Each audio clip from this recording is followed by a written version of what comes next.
승리의 9강, 상처를 드러낼 때 치유가 시작된다 라는 주제를 가지고 말씀을 드리고자 합니다. 가족 의 상처는 쉽게 아물지 않습니다. 부디 당신의 어린 시절은 행복했기를 바랍니다. 부모님이 모든 식구를 잘 먹이고 보호하고 가정에서는 웃음이 떠나지 않았길 바랍니다. 아빠는 꼬박꼬박 집으로 귀가하고 엄마는 밤마다 당신을 재워주고 형제 자매가 최고의 친구였기를 바랍니다. 가족의 고통에 대해 말하는 이번 설교가 당신과는 무관하기를 바랍니다. 하지만 그렇지 않다면 당신만 그런 불행을 겪은 것은 아니란 것을 알 필요가 있습니다. 성경에서 가장 이름난 가문에도 저주스러운 일이 많았습니다. 아담은 하와에게 죄를 뒤집어 씌웠습니다. 가인은 아우를 살해했습니다. 아브라함은 사라가 부인이 아니라고 속였습니다. 리브가는 야곱을 편애했습니다. 야곱은 에서를 속인 후 불량배들을 길러냈습니다. 창세기는 막장 가족 드라마와 다름없습니다. 첫 번째, 막장 드라마 같은 가족사에 대해서 알아봅니다. 요셉은 형들에게 버림받을 만한 잘못을 하지 않았습니다. 같이 살기 까다로운 성격이었던 것은 사실입니다. 그는 자신의 꿈을 자랑하고 형들의 잘못을 일러 바쳤습니다. 식구들의 갈등에 어느 정도 책임이 있었습니다. 하지만 굴 속에 갇히고 푼돈의 노예로 팔려갈 정도의 짓은 분명히 하지 않았습니다. 가해자들은 요셉의 형들 10명이었습니다. 11형제들은 같은 부친과 같은 식탁과 놀이터를 공유했습니다. 형들은 요셉을 보살펴야 했습니다. 형들 외에는 요셉을 보살펴줄 사람이 없었습니다. 요셉의 아버지는 야곱은 자녀 교육에 무관심했던 것입니다. 미안한 말이지만 야곱 족장은 결혼과 가족에 대해 공부했어야 했습니다. 그는 사랑하는 여자와 결혼하기 위해 사랑하지 않는 여자와 먼저 결혼했습니다. 첫 번째 실수였습니다. 두 아내는 자매였습니다. 두 번째 실수였습니다. 마치 성냥에 불을 붙여 화약고에 던지는 격입니다. 언니는 여러 아들을 낳았습니다. 동생은 아들을 낳지 못했습니다. 그는 후손을 늘리기 위해 몸종과 첩들을 통해서도 자식들을 낳았습니다. 그러다 마침내 사랑하는 아내 라헬이 요셉을 낳았습니다. 요셉은 야곱이 가장 아끼는 아들이 되었습니다. 라헬은 후에 둘째 아들 베냐민을 낳다가 세상을 떠났습니다. 야곱에게는 싸움이 그치지 않는 가족과 절망만 남았던 것입니다. 야곱의 출구는 무관심이었습니다. 꿈에서 형들이 자신에게 머리를 조아렸다고 요셉이 자랑했을 때 야곱은 아무런 말도 하지 않았습니다. 야곱은 아들들이 살주고 현장이 세겜 근처에서 양들을 쳤다는 소문을 듣고 즉시 꾸짖었는가요? 아닙니다. 그는 자식들의 동정을 살피기 위해 요셉을 보냈습니다. 아버지로서 해야 할 일을 아들에게 맡겼던 것입니다. 고집센 아들들과 가족에게 무관심한 아버지, 형제들에게는 아버지가 필요했습니다. 아버지는 정신을 차려야 했습니다. 요셉은 보호자가 필요했던 것입니다. 하지만 요셉은 보호를 받지 못하고 방치되었습니다. 결국 그는 멀고 먼 어두운 나락으로 떨어졌습니다. 처음에 요셉은 과거를 돌아볼 뜻이 없었습니다. 형들을 다시 만났을 때 요셉은 총리로 일한 지 10년 가까이 된 상태였습니다. 어깨에는 독수리 모양의 황금 장신구가 있고 손에는 왕의 인장이 있었습니다. 피가 묻은 색동옷 대신 왕실의 관복을 입고 있었습니다. 가나안 소년의 모습은 이미 사라지고 없었습니다. 요셉은 어디든지 갈 수 있었지만 가나안으로 돌아가지 않았습니다. 군대를 소집해 형들을 벌할 수는 없었을까요? 그에게는 그럴 힘이 있었습니다. 사람을 보내 아버지를 데리고 올 수는 없었을까요? 아니, 적어도 연통을 보낼 수는 없었을까요? 8년이면 기록을 바로잡고도 남을 기간이었습니다. 그는 가족의 소재를 알고 있었지만 연락할 뜻이 없었습니다. 가족의 비밀로 남겨두었습니다.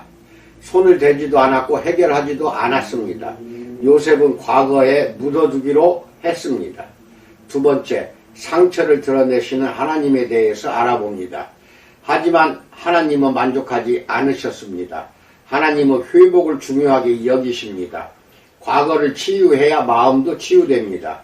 그래서 하나님은 판을 움직이셨습니다. 창세기 41장 57절에서 각국 백성도 양식을 사려고 애굽으로 돌아와 요셉에게 이르렀으니 기근이 온 세상에 심함이었더라 라고 말합니다.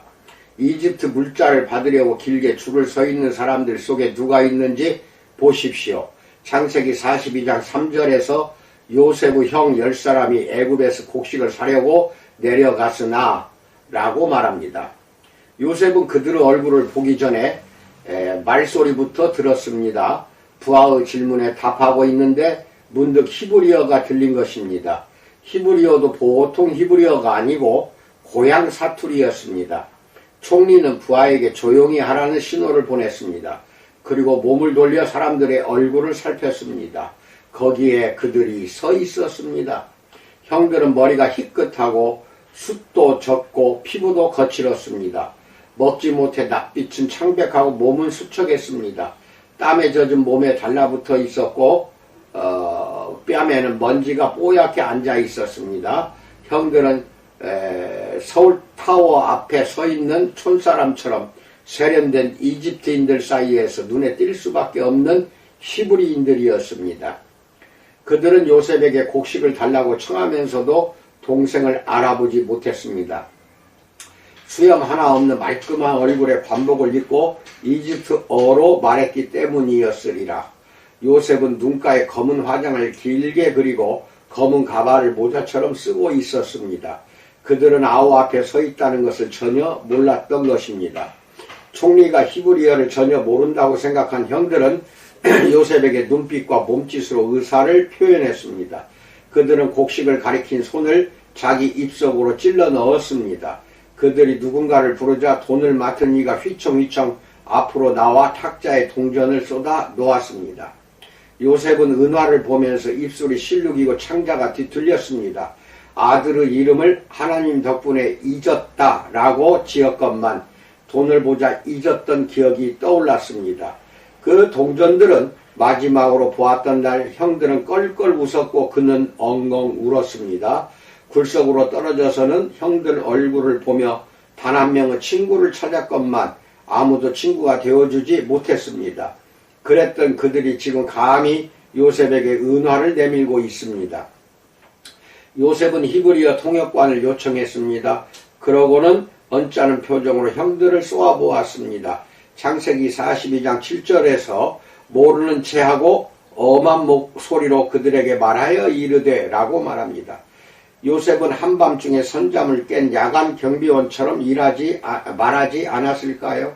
누구냐? 어디서 왔느냐? 형들은 엎드려 얼굴을 땅에 댔습니다. 요셉은 그 모습을 보면서 어린 시절의 꿈을 떠올렸습니다. 아, 그게 저희는 북쪽 가나안에서 왔습니다. 들어보셨습니까? 요셉은 눈을 부릅뜨고 형들을 노려보았습니다. 아니, 믿을 수 없어. 여봐라, 이 간첩들을 체포하라. 이것들은 이집트에 잠입하려는 놈들이다. 10형제는 일제히 소리쳤습니다. 창세기 42장 13절에서 당신의 종 우리들은 12형제로서 가나안 땅 한 사람의 아들들이라. 막내 아들은 오늘 아버지와 함께 있고 또 하나는 없어졌나이다 라고 말합니다. 요셉은 형들의 말에 침을 삼켰습니다. 20년 만에 처음 듣는 가족 소식이었습니다. 야곱은 살아있습니다. 베냐민도 살아있습니다. 그리고 그들은 요셉이 죽은 줄 알고 있습니다. 요셉은 날카롭게 말했습니다. 이렇게 하자. 너희 중에 한 사람을 보내줄 테니 가서 막내를 데려오너라. 나머지는 감옥에 쳐넣겠다. 요셉은 그들을 포박하라고 지시했습니다. 그가 고개를 한번 끄덕이자 군인들이 그들을 감옥으로 끌고 갔습니다. 그가 적어도 2년은 갇혀 있었던 그 감옥으로 보내지 않았을까요? 호기심을 불러일으키는 사건의 연속입니다. 차가운 음성, 가혹한 대우, 투옥 지시, 돌연한 납치, 역할만 바뀌었을 뿐 우리는 앞서 요셉과 형들 사이에서 이런 식으로 진행된 사건을 보았던 것입니다. 그때는 형들이 아우를 굴 속에 빠뜨리고 도와달라는 외침을 무시했습니다. 지금은 아우가 형들을 차갑게 대합니다. 무슨 일이 있었던 것일까요? 요셉은 참을성을 잃지 않기 위해 버텼을 것입니다. 요셉에게 인생 최대의 시련이 닥쳤습니다. 이에 비하면 기근은 쉬운 일이었습니다. 보디발 부인은 유혹은 물리칠 수 있었습니다. 바로가 맡긴 임무도 해낼 수 있었습니다. 하지만 혈육을 만났을 때 끓어오르는 상처와 증오는 요셉은 어쩔 줄 몰랐던 것입니다. 당신도 마찬가지인가요? 당신은 가족에게 버림을 받았습니다. 어린 시절은 기억하고 싶지 않습니다. 당신을 보호해야 할 식구들은 당신에게 무관심했습니다. 하지만 요셉처럼 역경에 굴하지 않고 인생을 일으켜 세웠습니다. 결혼도 하고 자녀도 낳았습니다. 가나안을 등지고 떠난 것이 기쁩니다. 하지만 하나님은 기뻐하지 않으십니다. 그분은 우리가 바라는 것보다 더 깊이 들어가서 우리가 바라는 것 이상으로 주십니다. 그분은 당신의 마음 전체를 원하실 뿐 아니라 당신의 마음이 건강한 것도 원하십니다. 이유가 무엇일까요? 다친 사람이 사람을 다치게 하기 때문입니다. 생각해 보십시오. 당신은 왜 자제력을 잃는가요? 왜 갈등을 피하는가요? 왜 모든 사람의 기분에 맞춰주는가요? 아직 아물지 않은 마음의 상처 때문은 아닌가요? 다 하나님이 당신을 돕는 것은 당신을 위해서입니다. 세 번째, 저주스러운 유산을 거부하라에 대해서 알아봅니다. 그리고 당신의 후세를 위해서입니다. 요셉이 형들을 거부했다면, 그 자리에서 형들을 내쫓았다면, 모든 소동에 손을 떼었다면 이스라엘이라는 나라에 대한 하나님의 계획은 요셉의 자비심에 달려 있었습니다. 그의 행동 하나가 아주 많은 것을 바꿀 것입니다. 당신도 마찬가지입니다. 몇 년 전 내가 아끼는 친구가 시체 안치소로부터 아버지의 신원을 확인하라는 전화를 받았습니다. 한밤중에 전 부인에게 총을 맞아 사망했다는 것입니다. 총성은 아버지의 만성적인 분노와 가정폭력의 일부에 불과했습니다. 내 친구는 아버지 시신을 옆에 두고 했던 굳은 결심을 기억합니다. 내가 이 저주스러운 혈통을 바꾸겠어. 똑같은 결심을 하십시오. 그렇습니다.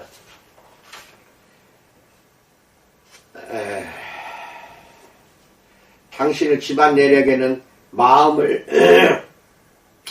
저주하는 부분들이 있습니다. 하지만 과거가 미래가 될 필요는 없습니다. 대대로 내려오는 쓰레기는 지금 여기서 막을 수 있습니다. 선대로부터 받은 것 그대로 아이들에게 물려줄 필요는 없습니다. 하나님께 추문과 몹쓸 인간들에 대해 이야기하십시오. 당신이 느끼는 배신감에서 구해달라고 청하십시오. 공개하고 밝히십시오. 요셉이 상처를 표현한 데는 까닭이 있었습니다. 털어놓아야 치유가 가능합니다. 주님 아버지를 용서할 수 있게 도와주세요 라고 기도하지 마십시오. 자세하게 기도하십시오. 아버님 아빠는 나에게 관심을 보인 적이 한 번도 없었습니다. 내 생일잔치에도 오지 않았습니다. 그래서 아빠가 미웠습니다. 혹은 학교에서 집에 오면 엄마는 날마다 술에 취해 소파에 누워 있었습니다. 나는 저녁을 차리고 동생을 보살피고 스스로 숙제를 해야 했습니다. 하나님 이것은 옳지 않습니다. 확실히 어려운 일입니다. 하지만 하나님의 일은 다 하나님께 맡기고 금방 해결되지 않을지도 모릅니다. 평생 걸릴지도 모릅니다. 가족의 고통은 무척 깊습니다. 몹시 어린 시절에 일어난 일이고 믿었던 사람들과 관련되어 있기 때문입니다. 당신은 나이가 너무 어려서 잘못된 대우를 받는다는 것을 몰랐습니다. 스스로를 지킬 방법도 몰랐습니다. 게다가